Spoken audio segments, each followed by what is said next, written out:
Oh my goodness, 30% more zilch. I know the math on that really doesn't work, but. I'd say 60. Should we do the yelling part? Do you know about the yelling part? Yes. Okay, you've not been through this. Yelling. Yelling is a cheap attention-getting device that's been working for me since I was 2. Probably before that, I just don't remember. But everybody out here yells to start their shows. Have you seen enough shows for that yet? Because that pattern will emerge over the course of the day. Yell, show, yell. Everyone yells except for the mimes. Yes, I find that mimes have a hard time thinking outside the box. I'll put my own ending on that. I'm going to have to start carrying a snare drum around, I think. All right, so I'm going to yell, and then we'll get a few more people in the empty seats, maybe. Maybe yes, maybe no. Yay! And then we'll get started. Sound good? Good, good, good. Here we go. This is me yelling. It's time! It's time! It's time to hear your favorite fairy tale, ruined beyond all recognition! Hey! Someone has trained you well. I was hoping you'd do that. That's the most important part of the yelling course, not what I do. Anything I say within 10 or 15 feet of our little theater here becomes totally unintelligible. And then once my show starts, anything I say becomes... You have seen me before. So, I'm going to yell a few more things, but I've discovered over the years, it doesn't matter what I yell, only that I yell. So I can yell absolute nonsense, like, Smago flying orangutan last back!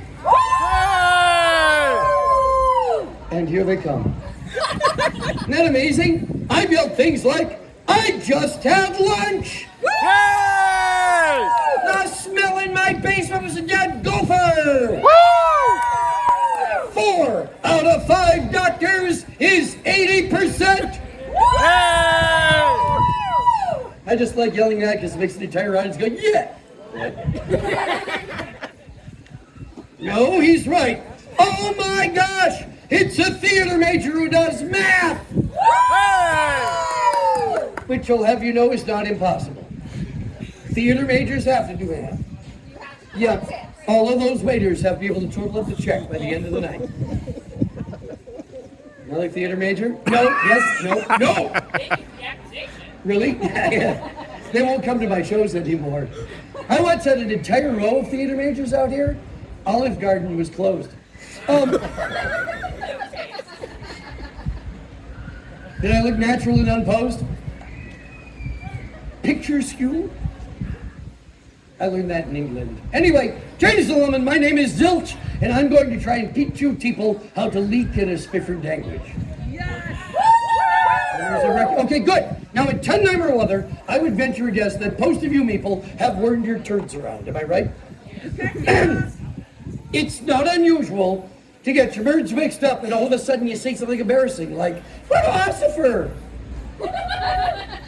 I'm not under the alka-fluence alcohol. Guy Bully, my greedometer must be spoken. I was at that Fenterons festival, eating a lurkey tag, but my fresh men kept dropping off my tinky. I didn't know it was a glottimless bass. Now, when you do something like that, that is called a Spoonerism. Have you heard that word before? You have? I've heard it's in the dictionary. Excellent. Do you know where it comes from? All right. Excellent. It's named after a real live dead guy. And this real live dead guy was Reverend William Archibald Spooner. Reverend because he was an Anglican priest. You know that one, Anglican, Church of England, Episcopalian, Catholic Light. Yeah, all of the smoke and mirrors, none of the magic. A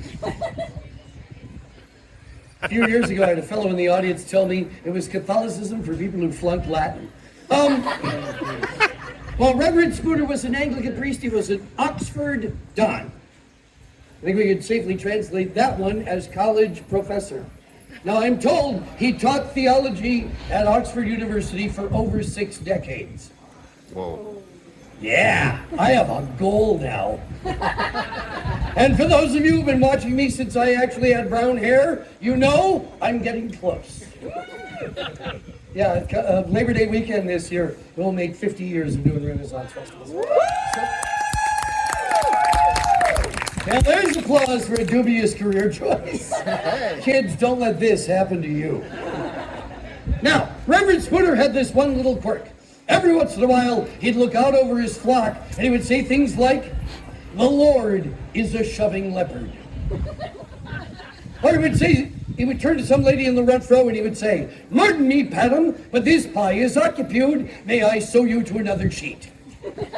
Supposedly, he once closed the wedding with, "It is now customary to cuss the bride." Allegedly, he once toasted Her Majesty by saying, "Everyone, let us glaze our asses to our queer old dean." Now, he did this sort of thing so often, his students coined the term a Spoonerism. But long before him, even the ancient Greeks had a word for it, and I'm so sorry, kids, I'm going to be educational on a weekend.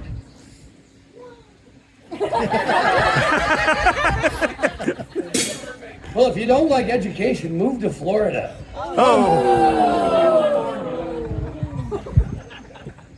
Florida. Race to the bottom with Texas. Yeah, Zilch has opinions. Educational part. The ancient Greeks called this metathesis, or the art of switching. Do with that what you will. Hang on to it long enough, it could win you a game of Trivial Pursuit. I learned it from Star Trek. Know thy audience, they said. All right, so ladies and gentlemen, here's my plan. I thought we would do, at this particular juncture in time, Parunzel, which is the stewest of minorities. Okay, now Parunzel can be just a smidge, a titch, ever so slightly, a wee bit. Really, I wouldn't worry about it, but some people might find it edgy. Maybe just a little bit risky. Not risque, all right? I don't do risque. No, I am 65 years old, and there's really no market for it. Although I did get, stop it. I did get called a gilf last summer. That's not the dictionary. No, it's not. And the first word in that little acronym is Grandpa. I spent the rest of the day doing this. Evidently, there was somebody in that audience going, "Ooh, we did that Santa Claus action." Anyway, yeah, just ruined your childhood, didn't I? What I am trying to say here is, I can see you. That was quite the punctuation.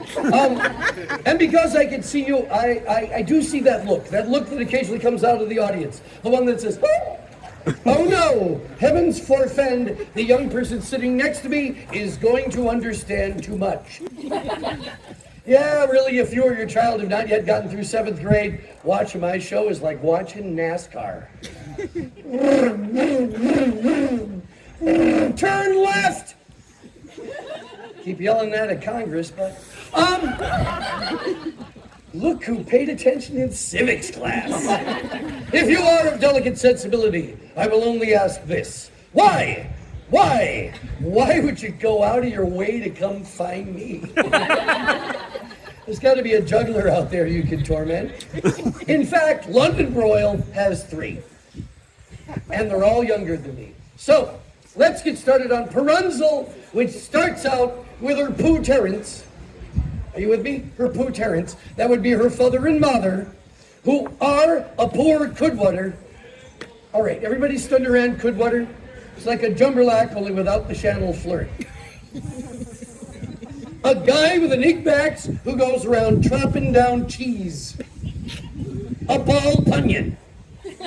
An environmental terrorist. The guy who discovered Nebraska. Yes, you know Nebraska. Penance for wanting to go to Colorado. Oh, all right. That's the sound of someone who's driven Interstate 80. Now, if you've never driven I-80, I'll do a little North Platte mime for you. It goes like this: driving I-80.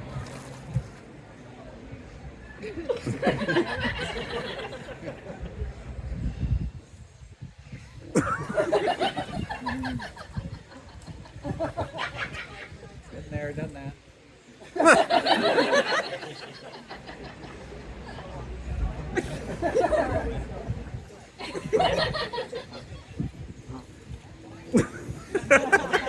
So we have a poor Goodwater. He's got a Wagner Price, right?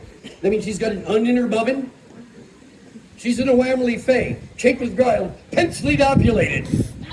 Really regretting that tattoo.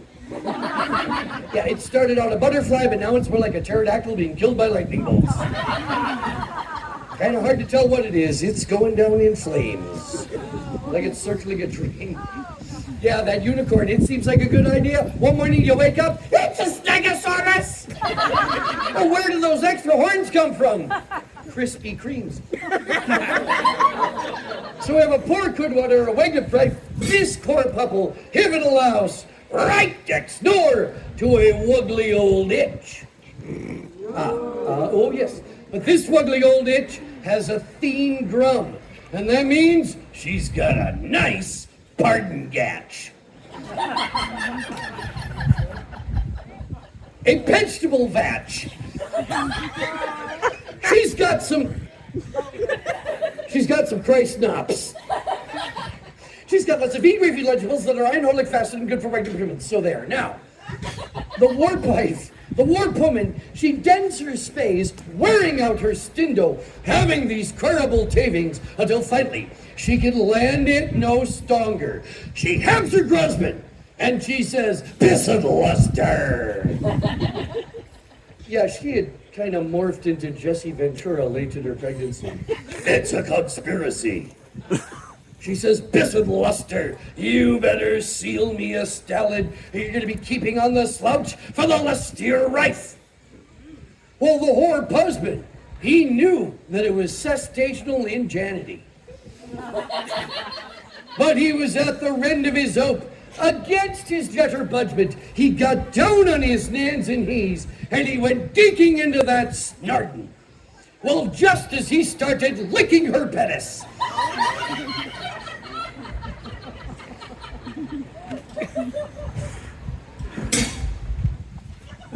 we have arrived at that part I warned you about.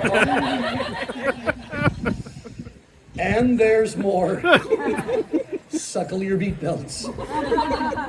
Hatten down your batches. Duct tape the children. Well, I just find that to be an effective parenting tool. Oh, come on, a ceiling fan, a roll of duct tape, and a small child? Hours of entertainment. My girls are going to be astronauts. You ready? Here we go. Just as he started licking her penis. Yeah, I once had a little kid right in the front row go, "What's a penis?" And there they go now, all right.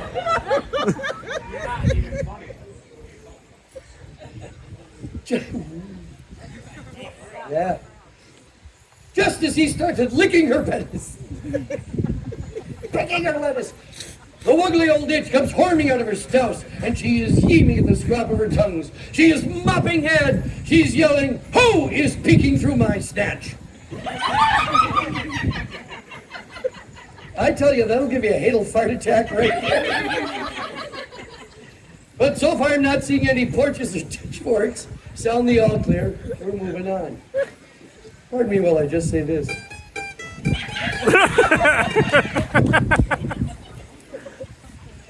Why? I don't know. Why did he sit in the front row?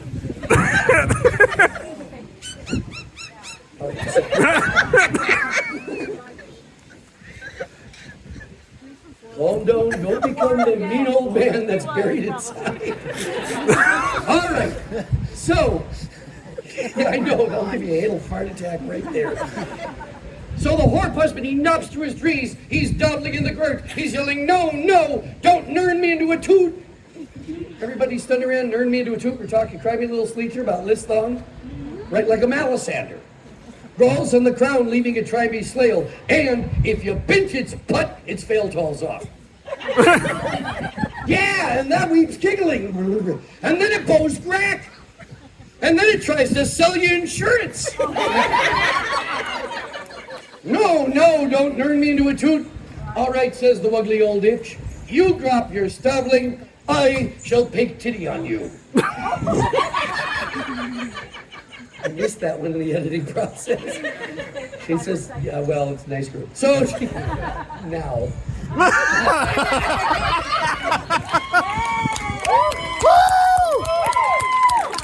What is wrong with me today?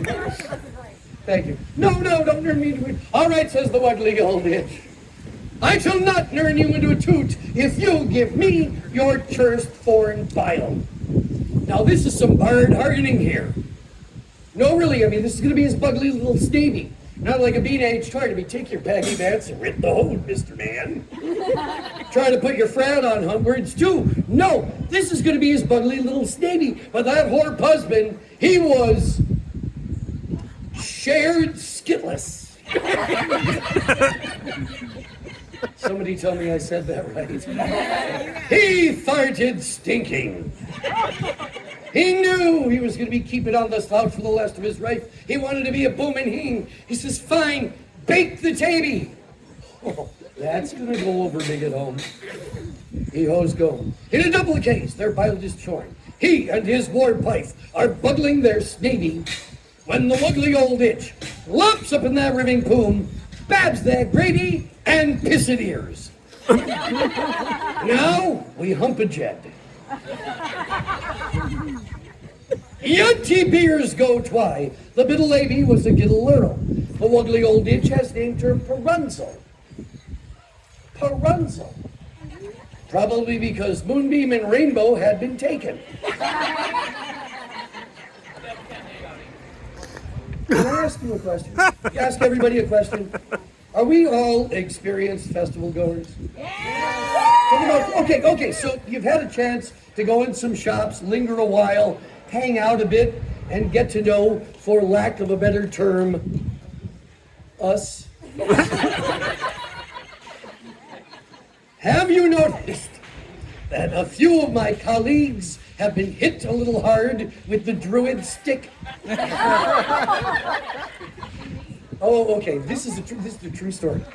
Now, the first part of this happened, I'll admit it, in 1980. I told you I've been around a while, all right? Yeah, way back, it's been a while, but it also predates a lot of a current trend, right? Now, it happened at a Renaissance-themed event, very much like this one, that was at the time closed, all right? So imagine this place. We are done for the day, audience is all gone, sun is going down on Renaissance land, and the participants are out in the parking lot, and they're trying to start their cars by chanting and waving crystals. Well, I drive a Taurus, but my ignition system is a Sagittarius. You can imagine the conflict. You think I'm kidding. Hey, buddy, you need a jump? No, I've got an amethyst. I heard scream, and I mean scream, across an empty Renaissance festival, echoing off the buildings. I heard this: Serenity, Serenity, you're really pissing me off. Now, I was confused. I thought, oh no, a meditation has gone bad. Quick, call the emergency guru. No, that was the sound of a mom yelling at her child. Now, you can name your kid whatever you want, but naming your child Serenity will not stop you from having a 2-year-old. My girls are now 22 and 24. Serenity has yet to visit our house. Now, a few years after that, I heard a kid with a great name. He was out here, actually, over by the Pasta Palace. He was maybe a year and a half old at most, still wearing diapers and doing that toddler run that's mostly bouncing. So this little guy went running by me, and his mom, being a good mom, she was in hot pursuit. She was running after him, and she was yelling, Chase! Chase! Come back here, Chase! Well, I thought that was worth repeating. So I turned around, went to the stage, and started telling this story. I now had the bones for what I thought was a promising tale. Now, I finish out here, I go on to another Renaissance festival, 1,000 miles away from here, and I'm telling this part of the show, and all of a sudden, 2 little boys right in front of me pop out of their seats and gasp. And I thought, oh, I have struck a nerve. This can only be good. They turned out to be brothers, and they were named Chase and Chance. I got to look those parents right in the eye and go, what are you going to name the next one? Oops. But wait, there's more. Fast forward a decade, I am still doing this show, and I get to this part, and once again, there's a disturbance in the front row. So, yeah, so I turn to this young fellow, he's maybe 10 or 12 years old, and I say, okay, I take it your name is Chase? Yes. Is your brother named Chance? No.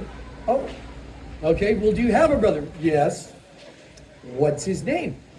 Dash. So I felt that I had to ask the next logical question. I said, are you track stars? No.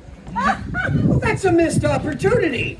I mean, if you're going to name your kids Chase, Chance, Dash, and Oops, make them a relay team. Don't make Oops the anchor. Now, different name, different Renaissance Festival. One fine morning at the Minnesota Renaissance Festival, out in the middle of a field, a little boy and a little girl, they were having a tug of war. They turned out to be brother and sister whose parents had gotten them something to share. Yeah, rookies. So now, of course, these two kids are having a knockdown, drag-out fight. And they're wrestling back and forth till finally the brother gets it away from the sister. Sister stomps her foot and says, justice, that is so not fair. But wait, there's more. A couple of years ago, I'm in a grocery store and I hear this. Pandora, pick up that box. Well, it's going to end badly, but it doesn't end there. Now, a few years back, in the before times, pre-pandemic, my younger daughter was signed up for an online school. Now, as we have learned, since those before times, because a lot of people have been involved in online schooling, when you're an online student, you have classmates and teachers that you don't really get to meet. So this online school decided to throw an offline ice cream social. Well, that means, an online ice cream social wouldn't be any fun at all, and you'd have to keep cleaning lick marks off the street. So we go to this ice cream parlor somewhere out in bleakest suburbia, and we meet other online students and parents and teachers having a great time, and just as the event is about to wrap up, one more family comes walking in. It's a mom and 3 little boys. And within seconds, my daughter, now, with my kids, branch does not fall far from tree. And particularly with my younger daughter, the snark is strong in that one. And within seconds, she's tugging at me. Dad, you see those 3 little boys over there? Yeah, they're named Epic, Legend, and Inspire. Yeah, no pressure there! I didn't smell any patchouli when they walked in the door. Around here we call that ode old hippie. We had to leave rather quickly though because you can actually hurt yourself rolling your eyes. All right, one more, and this one is ripped right out of the tabloids. And for this one, my apologies, you're going to have to think like I do. Okay, now I know that's frightening, but when I say thinking like I do, I mean think in Spoonerisms, right? Kitcher Swanson and Spakenborg. You don't have to join my lefty pinko communist conspiracy. Well, unless you really want to, and then I'll put you on the mailing list. Because what's a conspiracy without a mailing list? Yeah, I keep trying to join Antifa, but I cannot find the clubhouse. Oh, I'm paying attention to who's laughing. All right, out there in Celebrity Universe, I think it's 18 years ago, so it's a full adult ago, there was a birth, a blessed event, to Angelina Jolie and Brad Pitt. Last name Pitt. Pitt. Are you ahead of me on this one? Okay, hang on. Pitt. Can you tell me what did they name their child? Shiloh Pitt. Now, think like I do. Yep.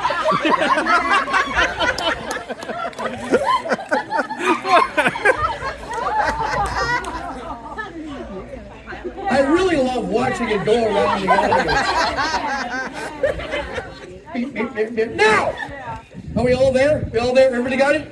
What are these people thinking? Did they learn absolutely nothing from the career of poor Forrest Tucker? I'll give you a minute on that one, too.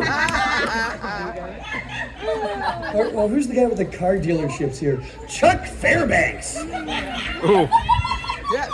Ooh. Yeah, the next time you see those signs, please don't drive off the road. I want to thank the entire DFW network for putting those up there just for me. People, when you're having children, you know ahead of time, right? Okay, why is not the entire audience doing this? Yes, thank you. I mean, there are warning signs that are very readable. Even I know this, I've had kids. Fine, my wife had the kids. I was involved. I was! Hey, I was right there holding the leg saying, honey, you ought to see this. That probably should have remained unsaid.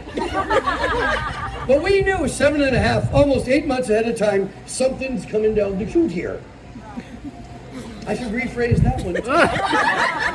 But that means that everyone has enough time to do some negotiating. Right? You get a little list together. A list of viable alternatives. Take your list, go out in your backyard or a nearby park and shout names across the neighborhood. Yeah, like you're calling them home for dinner. First of all, it eliminates the ones you can't pronounce. And I know you're probably saying, why would I name my own child something that I cannot pronounce? I have no idea. But I swear people around here, they name their kids with a Scrabble game. XQRZ. Ooh, look at all the points we get. Why, there goes little Apteryx now. You should meet his sister, Pneumococcus. And if you test drive them first, it won't be you out in a public place yelling at your child. I'm sorry, but if you think you'll never yell at your kid, yeah, try taking them to a Renaissance festival or Christmas shopping. But you could be yelling at your child and yelling things like, charity, charity, give that back. Patience, will you wait? Innocent, I know you did that. Oh, where's Faith? Who is watching Faith? Faith, Faith. Great, we've lost Faith. And Hope went with her.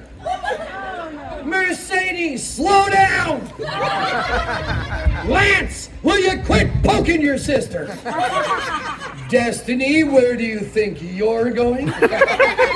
And my absolute favorite, Chastity, do not put that in your mouth! You'll get it later.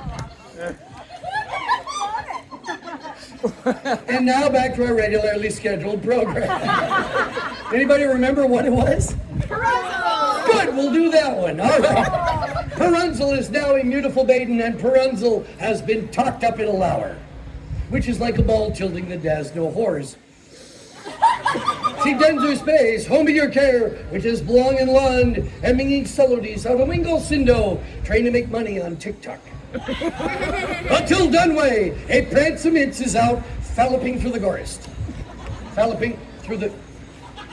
He's riding a horse in a very manly way. The pransome ince is out, infecting his leather spans.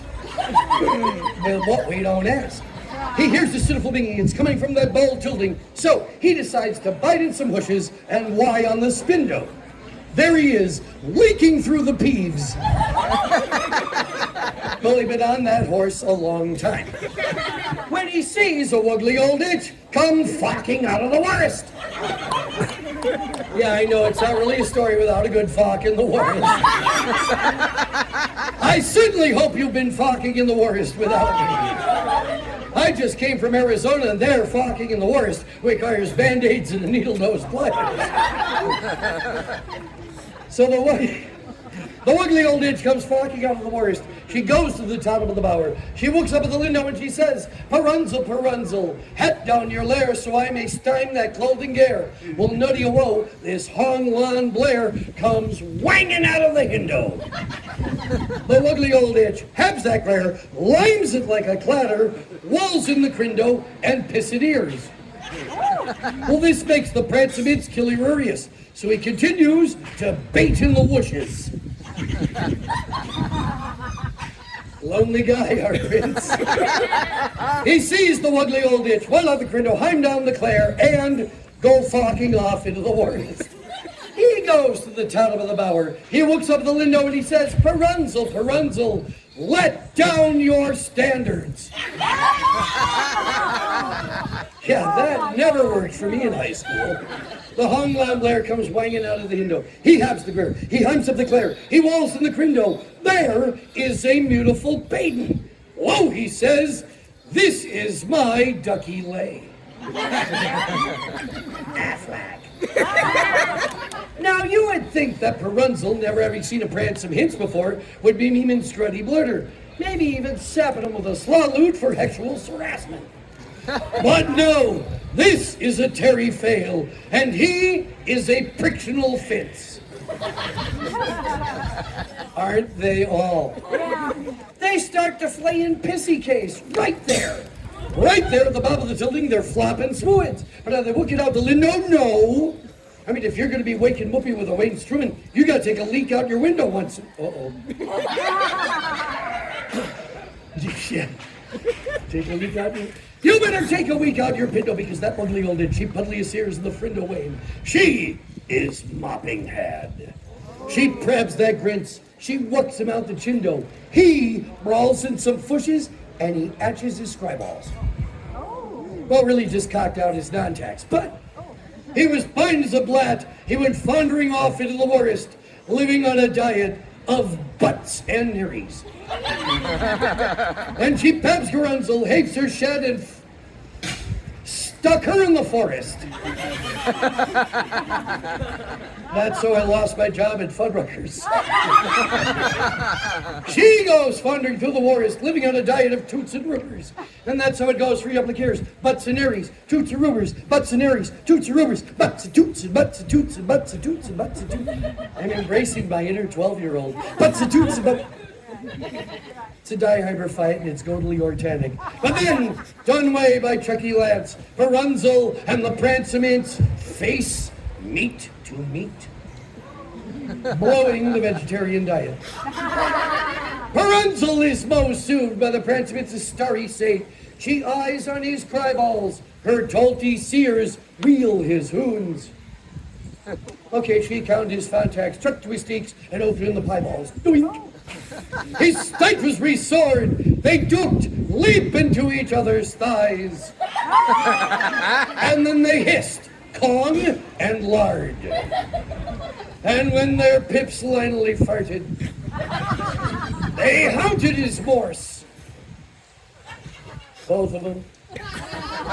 And he hooker tone to peat his merits and see his pantsy phallus. Which was expensively decorated. You know, little bags and flattery. Oh, good Lord. And then they lived happily after ever. Yay!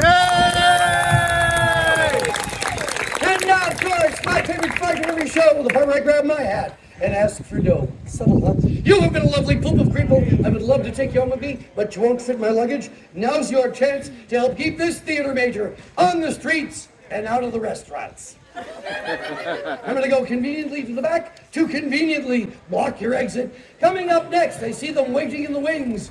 Actually, waiting in the street. Rover's Way will be up here next doing some lovely music. Class dismissed! Woo!